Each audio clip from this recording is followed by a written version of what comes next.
Hi guys, welcome to this video where we're going to solve an SHL General Ability Test. It's not going to be a full-length test. The full-length test is between 24 and 30 questions depending on the version. This is going to include 15 questions and it's going to cover the interactive version of the test. One important thing about test versions, it is crucial that you know in advance which version of the SHL General Ability Test, or any test by SHL for that matter. It's crucial that you know in advance which of these you're going to take. If you're not sure, I have a complete guide about it written by my partners at Aptitude-Test-Prep. The link is in the description, so I highly recommend that you do make a little bit of research and find out that you are preparing indeed for the right assessment. The interactive version is growing much more popular, although some employers still use the older multiple choice version. In any case, this practice test is going to cover the more common interactive version of the General Ability Test, and as I mentioned, I urge you to go ahead and check out that this is actually the test that you will be taking. Okay, the test, the General Ability Test consists three types of questions, three types of sections actually. It's gonna much more types of questions, but three topics, you might say: numerical, inductive, and deductive. So if you're going to take one of these SHL assessments, this practice is also going to prove useful to you, since the questions in the General Ability Test are simply a gathering of questions from these three independent SHL tests: the numerical, the inductive, and the deductive. We're going to start with the numerical section. Note that in the actual assessment, you're going to have a mix of questions. Questions are going to be mixed. You're not going to be presented first with all numerical questions, then with the inductive and deductive. They're going to be mixed topics. So this kind of shift between topics is also very important for your practice. But in this test, for practicing purposes and for what I believe is the best learning experience, I'm going to take these topics one after another. So we're going to start, as I said, with a numerical section. Okay, so we're going to start with the question type that is probably the most common on the numerical section, and in my opinion also the most challenging for candidates. These are the bar graphs. In each of these questions, you're going to be presented with either 2 or 3 graphs, some information about the relationships of the various values and percentages of the graphs, and you're going to move these, drag these graphs so that the percentages are correctly representing what the information of the question has provided.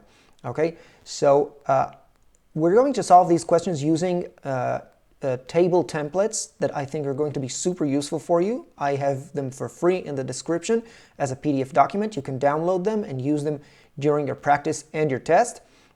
Or you can just understand the structure, and every time you see a question, just sketch a little table for yourself. Either way that works for you, but we are going to solve the questions using these templates, and I hope you're going to see how useful that is. Okay, so if you haven't already, all this time I've been talking, if you haven't taken the time to take a look at the question, please do it now, read the statements, and we're going to move forward.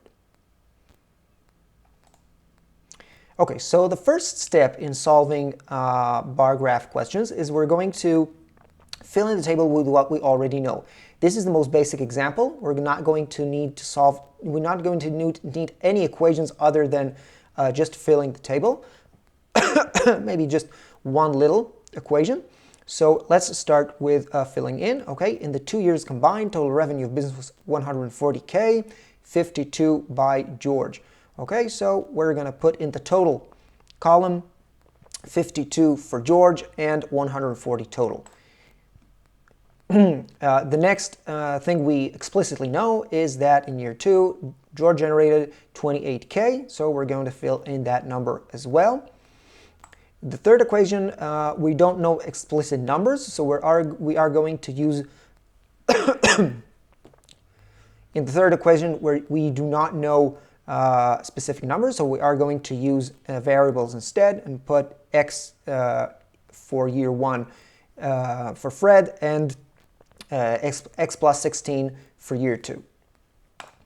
Okay, now to step 2, we're going to use the table and the columns and rows of the table to fill in what's missing. Okay, we know that the total was 140, George made 52 of it, so Fred made 88. We're going to go for the rows now. For George's row, we know that he made a total of 52 over the 2 years. The year number 2 was 28, so that leaves 24 for year 1. Okay, and the last thing we're going to do is we're going to use to formulate this very simple equation of Fred's revenue across 2 years.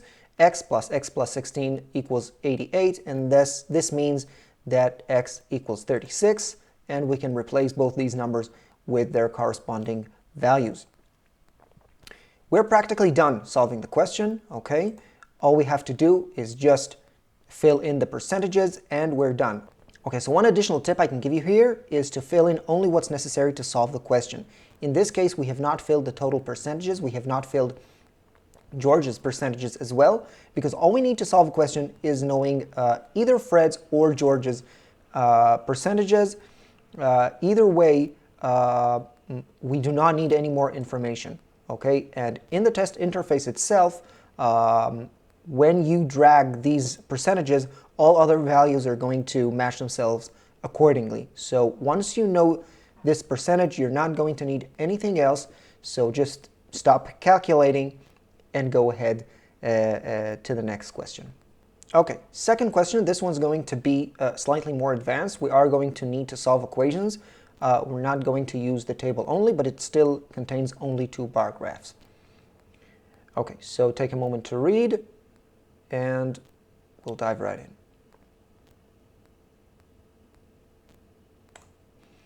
Okay, again, step number 1, we're going to fill in what we know, and we're going to start with the explicit numbers. Okay, so there's only one statement here which gives us an actual number we can fit into the table, and that is Sweetie's total sales are 87 million. We're going to put it in the total cell for Sweetie.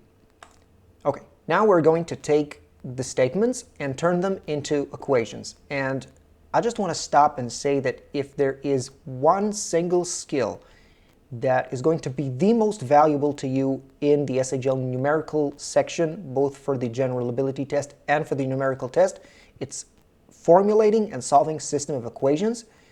It's probably the most required skill. It's going to be super crucial here, and also in the next type of questions we're going to see the pie chart questions, and also in other types like ranking and calculating, not as much the calculating type questions, but in ranking questions and graph questions, this is going to be super important for your success. So take some time to really practice that and hone your skills.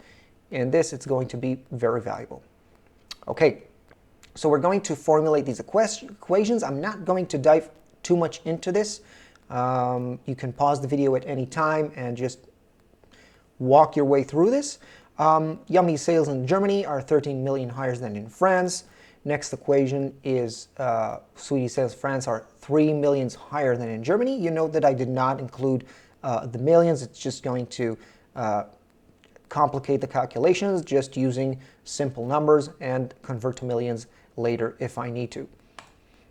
And the total sales of Sweetie equal twice Yummy sales plus 1 million, so S equals 2Y plus 1.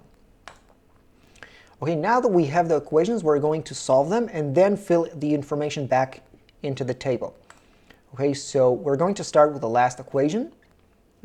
We already know that Sweetie's total sales are 87, so we're going to plug that into the equation, and solving it, we get Yummy's total sales, which are 43. Okay, so the next equation is Sweetie's sales in Germany plus 3 million equals Sweetie's sales in France. Again, we're going to plug in the 87. Okay, we know that the total sales of both France and Germany are 87.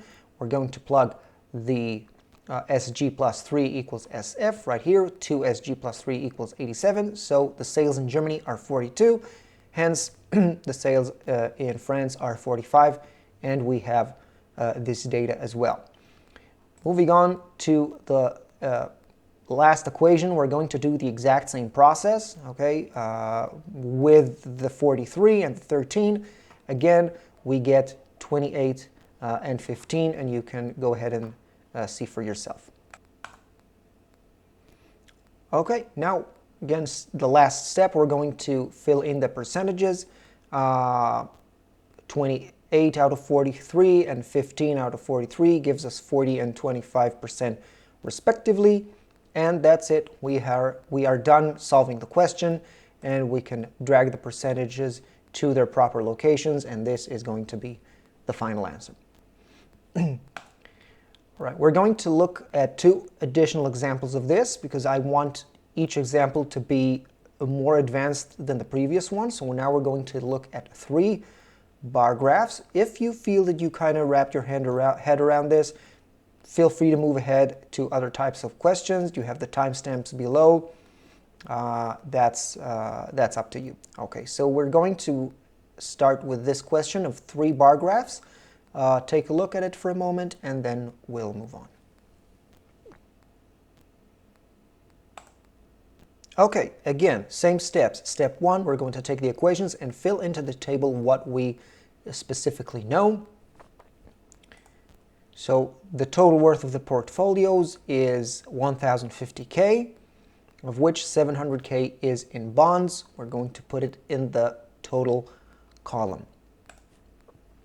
30% of total stock's worth is managed by Adam. Note that it is not that I would fill here 30%.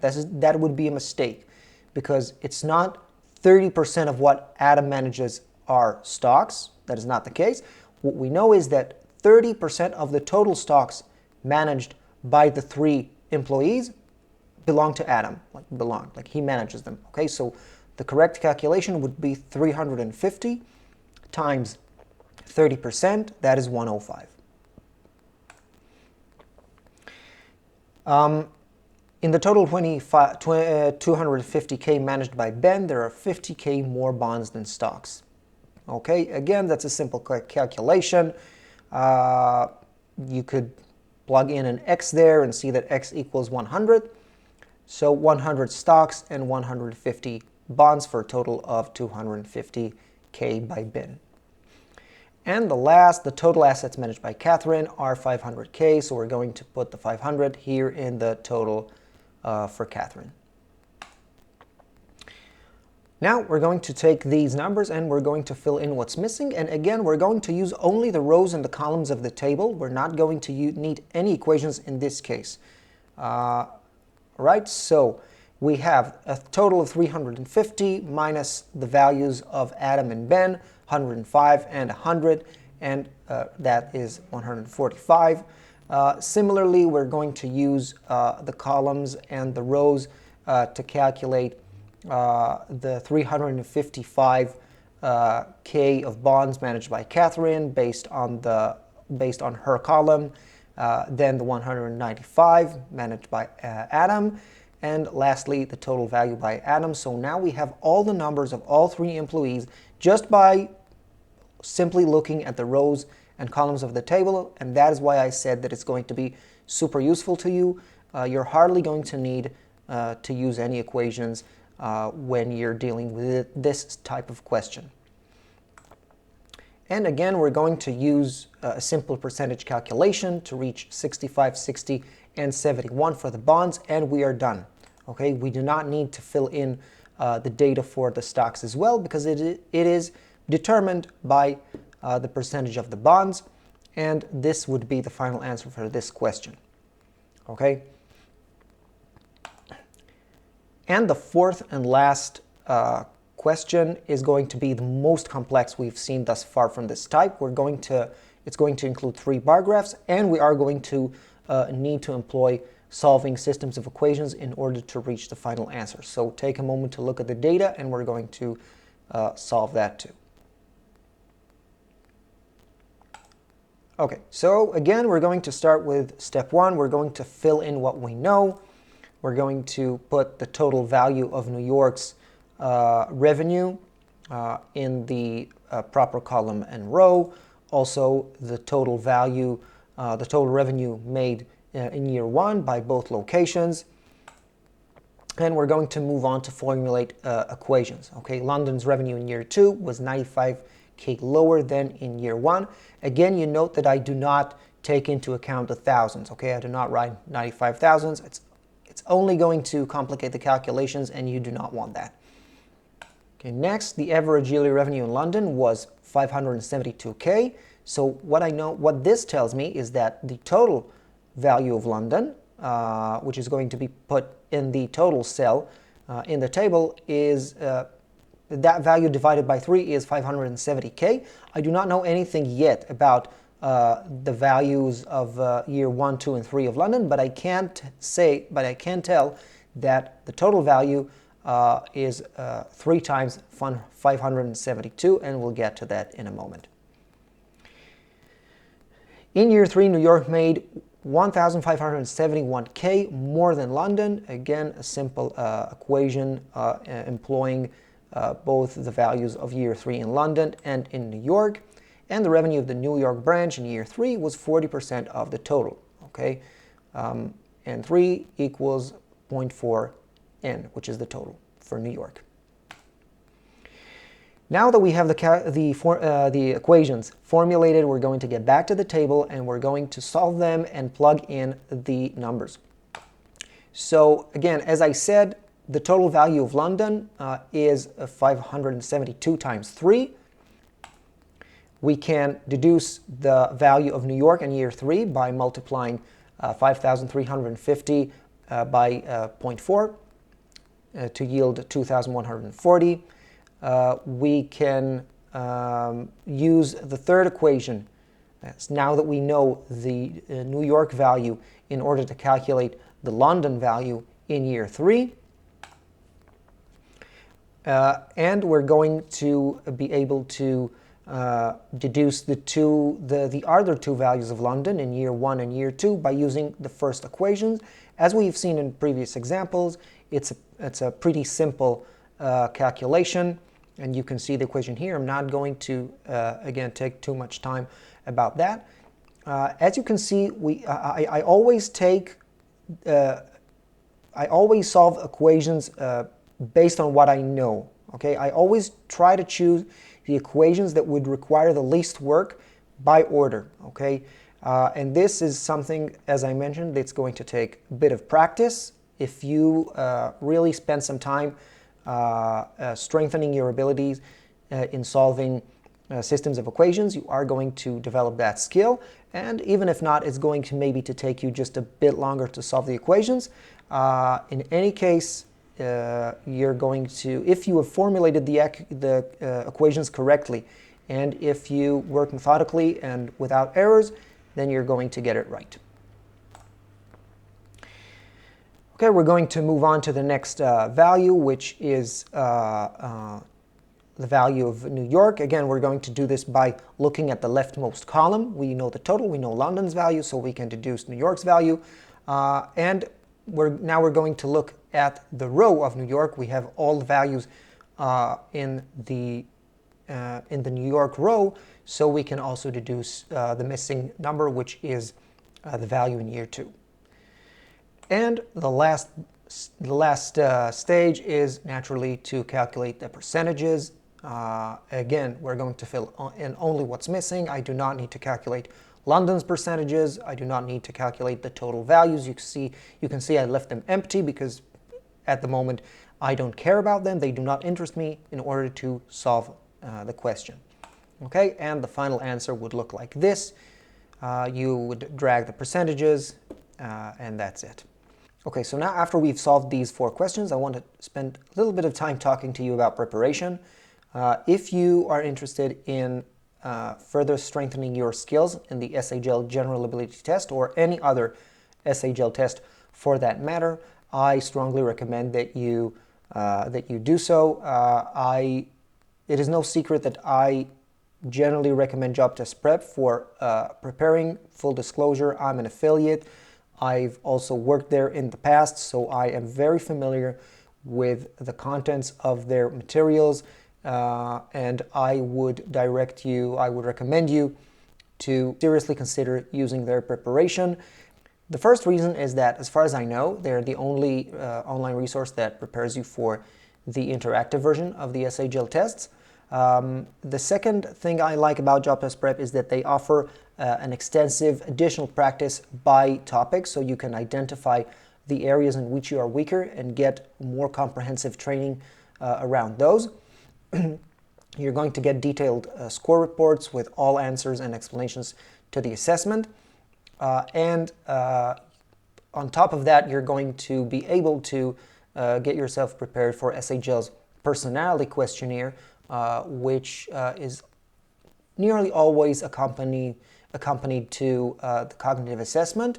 And again, as far as I know, Job Test Prep is the only resource that currently offers an actual tailored preparation for the personality questionnaire by SHL, known as OPQ. So all in all, this is my recommendation to you. You can find the affiliate link down below in the description or in my website, and that is all. We're going to now move on with some more questions on the numerical type, and these are going to be the pie chart questions. These questions are, in my opinion, not as complicated as the bar graph questions, and they pretty much rely on the same principles. I do not really recommend that you use table on those. Again, they are somewhat simpler, and I don't think that would be a very useful tool. Although if you, while practicing, you find that this is a method that helps you here too, then by all means, go ahead and do that. So in this type of question, you're going to be presented with a pie chart that includes 3 or 4 variables or data points, and you're going to need to allocate the percentages accordingly on the pie chart based on the statements that you have. Okay, so take a moment to look at the statements, and we're going to move to solve the question. Okay, now the first step here would be to formulate the equations. We're going to start with the second one. Twice northwind's share plus southbound's share equals 35 of the total market share. So 2n plus s equals 65. Again, I would recommend here to stick with whole numbers, with integers, and not 0.65, as this is going to make the calculations much simpler, and there really is no reason not to, because this is what you're going to be informed about, the percentages. East Marches and westwards market shares are equal, so E equals W. And the last equation, twice southbound and westwards shares combined equals 126% of the total market, so 2s plus w equals 126. Okay, these are the equations. And the last equations that you might oftentimes forget that it exists is that all 4 of them equal 100. Okay, so let's move ahead to solving these equations. I'm not going to get into too much detail here. I'm also probably going to include a PDF version of these slides in the description, so you can go ahead and access that later. But in any case, what's important to know here is that, again, practicing with systems of equations and finding the equations that are going to, that you pick the correct equations to solve the question in the fastest and most and simplest way, that's going to be super valuable to you, and I strongly recommend that you practice it if I haven't said it enough. Okay, so again, we're going to solve these equations and to reach s, which equals 39, and again, we need to find only three variables. Okay, we do not need the 4 of them, because as we will drag the values on the pie chart, then the values will be automatically completed into 100.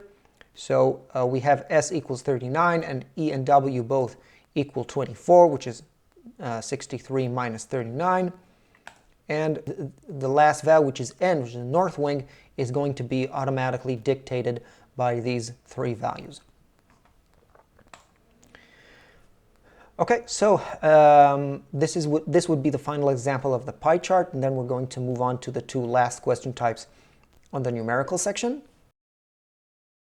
Okay, again, take a moment to look at the question and the data, and we're going to move forward.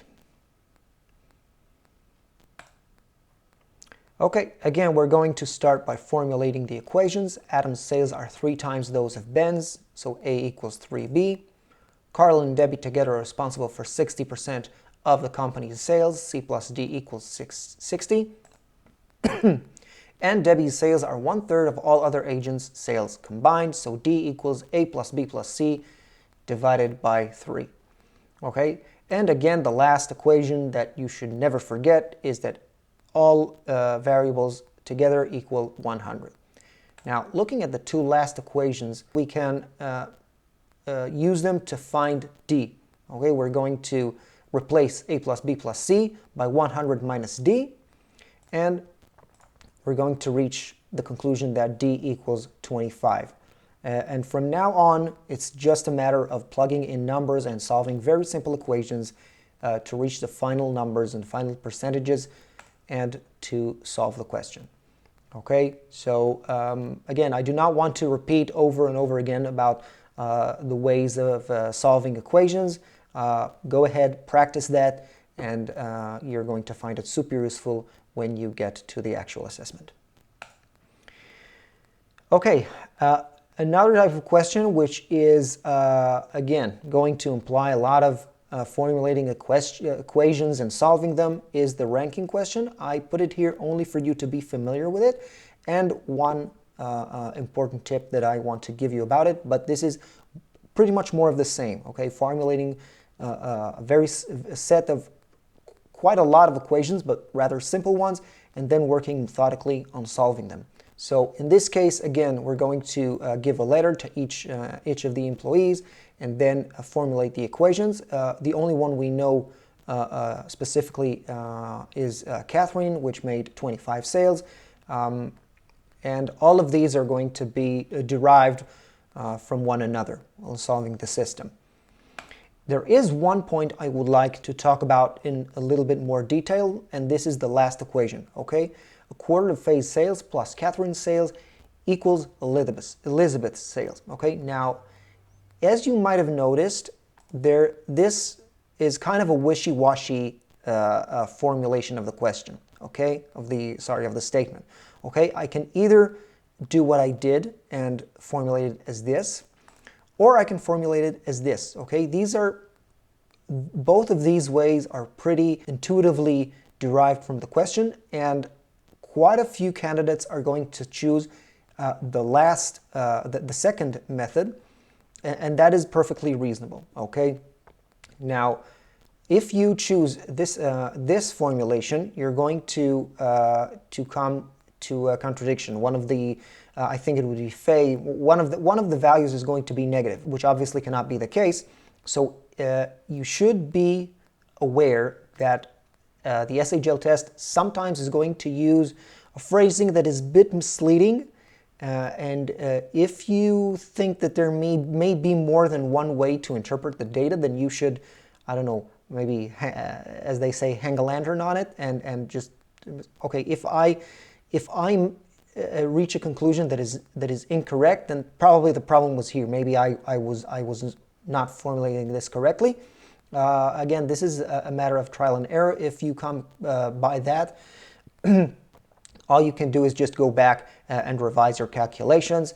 Hopefully you're not going to come across this case because it's both annoying and an enormous time consumer, but you should be aware of that so you don't end up getting baffled by this result. We have the values, we have the rankings, and we're going to move on to the next type of question. Okay, so the last type of question in the numerical section is the calculations. It is the most simple and straightforward, but you also need to maybe apply just a little bit of logical thinking into it, and I'm going to show you what I mean by that. Okay, so here we have a table of 4 employees, their scores on 3 different courses, and their sales and sales goals. Okay, so what we need to do is we're going to need to look at the details of each of the employees and match them with the proper bonus. Okay, so the first thing we're going to do is we're going to test if each of these employees deserves a bonus at all. Okay, so we know that in order to get a bonus, an employee needs to complete the 3 courses with an average score of 7. Okay, now we can see that Brian is likely not going to get any bonus, all right, because his highest score is 7.1 and he has the 6.2 and 6.5, which drag the average further below. So it's likely that that the average is not going to be above 7, and if you calculate it, you're going to see that that is the case. In contrast, both Charlotte and Amani are going to be entitled to get a bonus because Amani's lowest score is 7, which means that her average is naturally above 7, and Charlotte has an average of precisely 7, right? She has 7, 7.5, and 6.5, which sums up to an average of 7. So these two certainly are going to get a bonus. Dinesh, we can get an intuition of him also getting a bonus, but we might need to calculate this to be sure, and the average is indeed 7.3. What I'm basically saying here is that in these cases you can definitely use your intuition.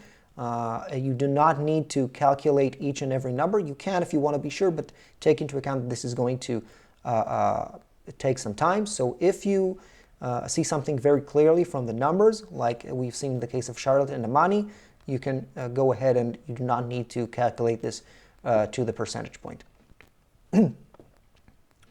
Okay, so now that we know that 3 of the employees are going to get bonuses and 1 of them isn't, let's make the actual calculation to see what type of bonus they're going to get. Okay, and this is going to be determined by statements 2 and 3, and we're going to need to see by what percentage they have exceeded their sales goals. So a simple percentage calculation of the sales compared to the sales goal yields us these 3 results. Both Dinesh and Amani have exceeded their sales goals by 15%, but did not reach the 25, whereas Charlotte is the only one that has exceeded her goals by more than 25, and this means that Amani and Dinesh are going to get a bonus of $200, whereas Charlotte is going to get the $400 bonus. Okay, we're done with the numerical type of questions, and we're going to move on to the inductive question types. These questions are going to assess your ability to identify patterns and apply them to other situations. The first type of questions we're going to look into is called drag the line. It's going to include a couple of elements with numbers and letters. And you're going to, this is basically a series, okay? B3 leads to 4T, leads to U7, leads to 8N, and you're going to need to drag the line to complete the sequence based on the rules that are presented in what you already know, okay? So you may solve this in any way that you see fit, okay? But the way I would recommend is to take what you already know and to arrange them in a vertical manner. In a table like this, or even on just a sheet of paper. This is, in my opinion, in this way, the patterns emerge much more clearly and much more intuitively. Okay, so if I'm looking at number 3 and number 4, I can see that it moves forward by 1, from 3 to 4, from T to U, from 7 to 8, okay? And the next and the second one is just random, okay? So I've moved from 3 to 4, and that added T has no specific rule to it. It's just a random number, random letter that was added to the pattern. And once it was added, it will also follow the rules and the patterns of the question, and will move from T to U. Okay, as we've seen here, T to U. Again, this 7 was random. It moved 7 to 8. Okay, so now that we have understood the pattern, we're going to get back to the data that we have, to the question, and we're going to fill in the missing information. Okay, so we know that the next one is going to need to start with an O. Okay, n moves forward by 1, we get an O. Okay, so of the options, 06 is the only one that fits. Again, 6 going to move forward by 1, we're going to be at 7. Okay, so 7G. Okay, and you have probably figured out that the next one is going to be H2 because the G turns into an H, and 3A is going to be the last step. Okay, so what I want you to take from here are two things. First, the vertical alignment of these elements, which in my opinion is going to really help you in getting a clear visual of the pattern. And the second thing is the randomness. This is something that SHL tests love to use.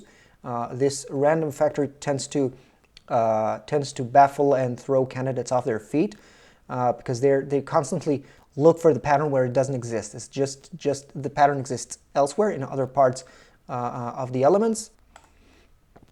Okay, so this is going to be the final answer, and we're going to move to a slightly more advanced example, and I want you to pause the video and try for yourself, arrange what you know in a vertical order, and see if the pattern emerges to you. If you have seen this question, I assume that it's going to be easier for you on this next one, even though the question itself is more complicated. Okay, so now you may pause the video, try it a bit for yourself, and we're going to move on to solving this.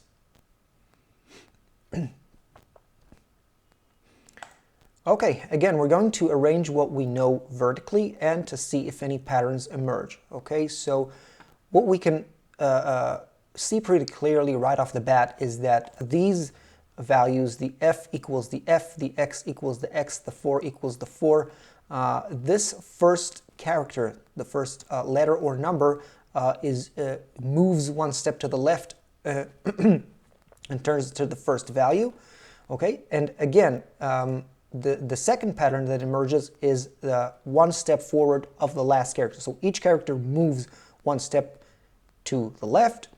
The first character is duplicated, remains the same, but the second one moves forward, jumps forward by 1. Okay, so again, we're going to have in the second transition, we're going to have 4 move one step to the left, W turn into an X, again X moves to the left, and 6 turns to 7. Okay, so again, now we're going to fill in the missing data according to this pattern, and this should be rather simple by now. X7M turns to 7N2, N3T, N3U1, based on the rules that we have already seen. Okay, so again, there's a factor of randomness here in the last character. 3 was random, W was random, 6 was random, but once it got into the sequence, it follows the same rules. Okay, so there is an element of, there is a pattern, there are rules, but there's also a factor of randomness into it that you should be aware of. It's not always the case, but in the more complex cases, there is going to be a factor of randomness. Okay, so this is the final answer of this particular question, and we're going to move on to the next type of question in the inductive type, which is the image sequence. Unfortunately, in this question type, there is really no step-by-step method I can give you, neither any generalized tips, as I have tried to give you in the previous question types. Here, you're just going to have to practice and experience different types of questions in order to become as familiar as you can with as many types of these questions as you can, and identify them much faster and much better in the actual assessment. I will say that there are generally 5 patterns, 5 basic patterns, and most questions tend to be some sort of combination of these basic 5 patterns. If you can dissect every such question into these 5 patterns, it's going to be much simpler to you. I will link an article in the description that is going to describe these 5 patterns. It does not deal with the SHL test. It deals with a different test and a completely different type of question, which is called matrices. But nonetheless, it will give you an understanding of these basic patterns, and hopefully is going to give you some sort of a generalized tip on this particular type of question. Okay, so we can see, if we just dissect the question to an outer set and an inner set, we can see that the inner set of triangles is increasing. We have 1 on the first, 2 on the second, 3 on the third. So that is pretty clear. In contrast to that, the outer set is decreasing. Okay, we have 6 colored triangles, rectangles in the first shape. Then we have 5. Then we have 4. Based on these patterns, we can pretty easily deduce what the next shape is going to be. The inner set is going to increase by yet another triangle to have 4, and the outer set is going to decrease by yet another rectangle. So the final answer is going to be this. It's a pretty simple question, just so you can understand what you are going to see in this test. These questions do tend to get somewhat more complicated in the actual assessment. Another example that is somewhat more complicated than the previous one. Take a moment to look at this sequence, and we'll get ahead to go ahead and solve it. Okay, so let's try to take this shape and split it into sections. All right, we can first look at the inner section. In the inner set of triangles, we can see that it's alternating, right? The yellow and purple triangles always switch colors. So that is one part of the puzzle, one piece of the puzzle.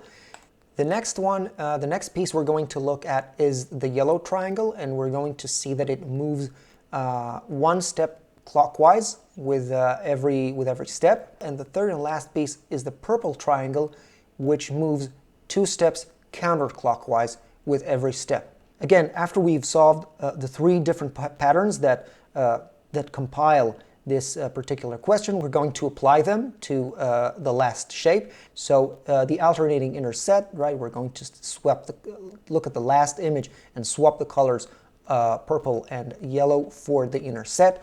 We're going to take the yellow triangle and move it 1 step clockwise, as in the actual pattern we've analyzed before, and similarly 2 steps counterclockwise for the purple triangle, and this is going to be the final answer for this question. You're going to need to practice these questions and experiment with various patterns. Again, Job Test Prep's preparation pack, I think, would be very good for this end. They have really dozens of questions of this type with various combinations of patterns, so I really do recommend that you check it out and practice as much as you can before the actual assessment. Okay, so there is one last type of question that I will unfortunately not be able to cover in this video because it requires an interactive feedback, which I unfortunately cannot show you. That is the shape transformations. You're going to be presented with a specific shape and 6 buttons. Each of these buttons is going to do something different to the shape. It's going to rotate it, it's going to color it, it's going to stretch it. And then you will be presented, you need to experiment with these buttons and see what each of them does. And then you're going to be presented with 2 shapes, and you're asked which combination of buttons is going to turn this shape into this shape. So in this case, you're going to choose, let's say, 2 buttons. The one button that rotates the shape 45 degrees clockwise, and the second button would be the one that stretches the shape. So this is, again, a type of question you should be familiar with. I'm not going to be able to solve any question for it right now. You should go ahead and practice that too. Right, so the last type of question in the SHL General Ability Tests are the deductive questions. In these questions, unlike the inductive questions where you need to take a specific case and deduce the patterns and rules, here the process is going to be reverse. You're going to be informed about the general rules and principles, and you're going to need to apply them to solve a very specific problem. Okay, so these questions are mostly, I wouldn't say technical, but mostly methodical. They do not require that much creativity. So I'm going to present the 3 most common types of questions in the deductive section. Templates can also be useful here for some of the questions. I also include that in the PDF template in the description. So we're going to, again, see 3 types of questions, and we're not going to dive too deep into solving them because I don't feel like there's really that much I can contribute to you in this particular type of question. Okay, so the first type of question is going to be calendars. You're going to see a calendar, and you're going to see all sorts of constraints presented in the question, and you will need to find the best date to schedule something based on these constraints. So let's move on to solving this particular question. We're going to start by setting the constraints, and the first one we're going to put on the calendar is the Chicago Convention. It lasts for 5 days and starts on the 10th, so there's only one option where it can be placed, and that is here from the 10th to the 14th. The next one is the New York Convention. Since I know that it has to be held before the Chicago Convention and that there also has to be at least 1 day between conventions, then there's only one option for this convention from the 1st to the 8th of the month. The next one I'm going to put on the calendar is the Toronto one. By looking at the data I have on Boston, I know that Boston is a convention that comes after Toronto. Toronto precedes Boston. And since I know that the Toronto Convention lasts for 6 days and cannot take place on Thursdays, then the only option is for it to start on Friday, okay? And the earliest possible Friday is on the 19th, and hence the Boston Convention that is held immediately after Toronto is going to start on the 26th, and that is the only reliable option to include all 4 conventions under these constraints in the same month. Okay, the next question type is schedules. Here you're going to be presented with, again, several rules, and these tables that will show you rooms being occupied or people being busy or someone's schedule and where they're busy and where they're available. And you will need to find time boxes to schedule certain events based on the rules that you're presented with. Okay, so take a moment to look at these rules and we'll solve this question as well. Okay, so looking at only the information that is relevant for scheduling, okay, we've taken the three statements from the previous long statement and we're going to use them for scheduling. We can start with the first step of this type of question, which is I would usually recommend is to determine the unavailable slots. Okay, so let's take condition number 2.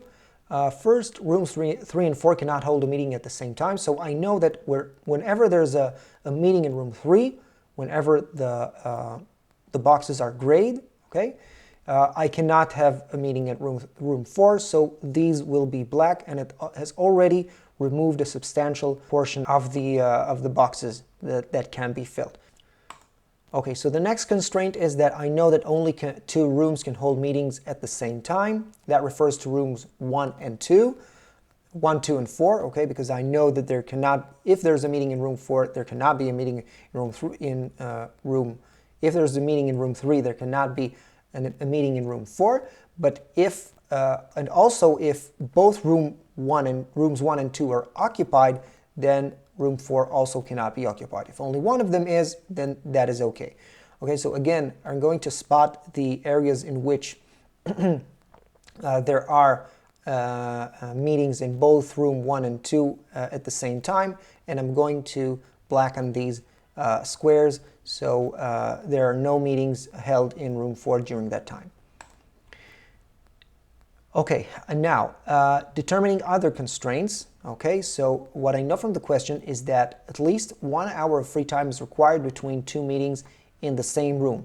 And this means that I cannot use these 2 time boxes As you remember, we need to schedule 2 appointments, 1 hour long each, and there has to be at least 1 hour between them. Each box represents 30 minutes of time, so if I have only one box between the two meetings, then this means that I cannot use these 2 slots for the 2 meetings. What I can do is to use one of them with the slot of 3:30 to 4:30, okay? So either I'm going to use the 11 to 12 slot plus the 3:30 to 4:30 slot, or I'm going to use the 12:30 to 1:30 slot and the 3:30 to 4:30 slot. Okay, so we have 2 possible answers. That could be the case on your SHL test. You may come to a point where you have 2 possible options and you will have to choose one of them, and both answers could be regarded as correct. And you might come to the conclusion that there's only one viable option. Either way, don't stress it. If you have come to a conclusion that follows all rules and matches all the constraints, then you do not need to find only a single one. If there's more than one, that is perfectly okay as long as it meets all criteria. Right, so these are our 2 final answers, and we will move on to the next and last question of this assessment, which is called office booking. Okay, it's I would say probably the simplest type of question in the deductive section, likely in the assessment in general. Take a moment to look at the constraints and we'll go ahead and solve it. Okay, so the problem I have is with the West Wing offices. People from the East Wing can be put in their own offices. So let's start with Adam and Ben. We're going to be put in their own offices. Now, Debbie is here to meet Ben, so there is no problem in just assigning Debbie to Ben's office, as they are going to meet anyway, and then she would likely leave. Catherine and Evan are the major issue of the question, as their offices are in the West Wing and they cannot use these offices. So we're going to have to decide based on the conditions provided in the question to which office to put them. Now, Evan arrives at 12 p.m., which is after Adam leaves, so he can use Adam's office. However, Catherine works 10 a.m. to 3 p.m. That is while both Ben is in his office and both Adam's in his office, because he leaves only at 1 p.m. So Catherine has 3 hours she needs to work in which Adam is in his office and she cannot use it. Therefore, Catherine will be assigned to the empty office and Evan will be assigned to Adam's office, where he can work after Adam leaves, because he arrives to work only 1 hour after that. So, as you've seen, this is probably the most basic, most simple type of question. You might see some complications here and there, but generally speaking, this is probably going to be the easiest type for you to solve, and it's a nice little question to wrap things up for us. Alright guys, we're done. 15 questions solved. I hope you found this video helpful and interesting, and that you will have managed to get value from it and take as many tips and recommendations as possible to ace your assessment. If you have any question I did not cover in this video, or that you want to ask particular questions about anything, feel free to leave a comment and I will do my best to respond. You can also send me an email. I include it in the description, as well as all links to all preparation resources, PDF templates. Everything that I mentioned in this video can be found in the description. And that's it, guys. If you found this video helpful and you want to support the channel, I would greatly appreciate it if you could share and subscribe. It really goes a long way in helping me to keep creating this content. And again, thank you very much, guys, for watching. See you next time.